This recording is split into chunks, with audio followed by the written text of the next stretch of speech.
This next video is going to be talking about the flute embouchure. So I'm going to get really up close so to make sure that you guys can see my lips. You want to make sure as part of the flute embouchure that they're put together and they're in a natural state. So if I were to lick my lips to help that moisture, another word you can think of is M. And as I'm pushing M, it's keeping the corners firm again right here and keeping this together. And then I'm going to say the word P. And as I say the word P, I'm pushing my aperture. Now for a flute, kind of different from some other ones, you do want to have that slight bottom lip push forward. And that's going to help create that sound. So the other biggest thing, which is going to be a little bit different for everyone, is going to be the alignment of the lip plate and the aperture hole. Now, I encourage all of you to experiment and find out what is going to be the best for you. What we've been told, right, is to find that center. And so if the center of my lips and looking right here at my kind of widow's peak, that's where I'm going to line up. And I'm going to blow air across, not necessarily down, just pushing straight through, thinking the word poo, and hopefully it comes out correct. Notice how I have that vapor trail you can see right there. We worked on that in class. That's what you're looking for, to see that you can get that centered. And something I'm addressing right now is if I'm going too far out or too far in, I'm going to try to keep that parallel. And I'm looking for that.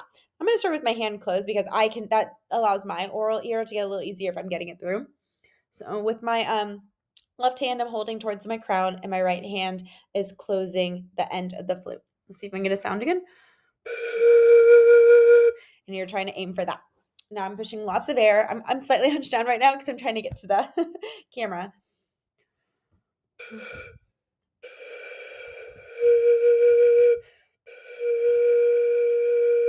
And hopefully you realize that that opening hole is very oval-like. That's what's going to look like for the lower register. And that's what I'm trying to aim for right now, is that lower register. There you go. Now, again, for some of you, if you have fuller lips, actually move the mouthpiece place up a little bit, and that might help. If not, you're aiming for the crick right here where that chin meets for that lip. But something might help if you have fuller lips is to push up there. And I'm adjusting left to right to see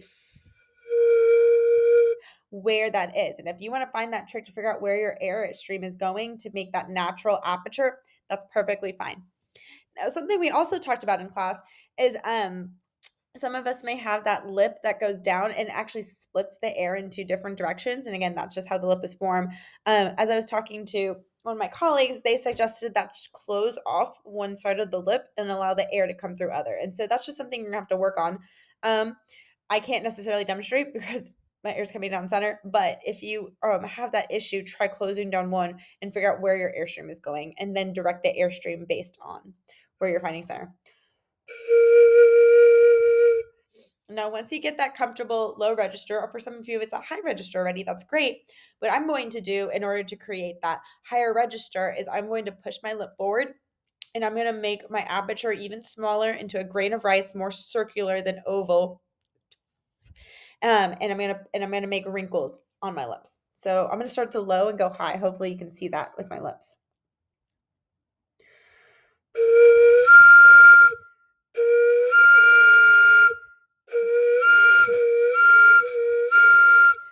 And what's actually changing is because I'm pushing forward, my air direction is changing, which again is what's going to help create that.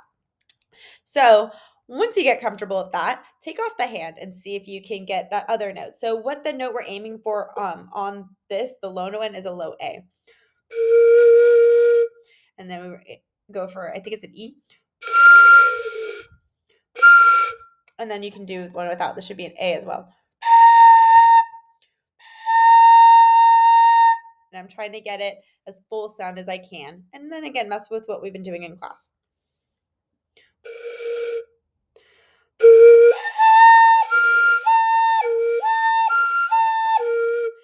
And just messing and see if you can get that round.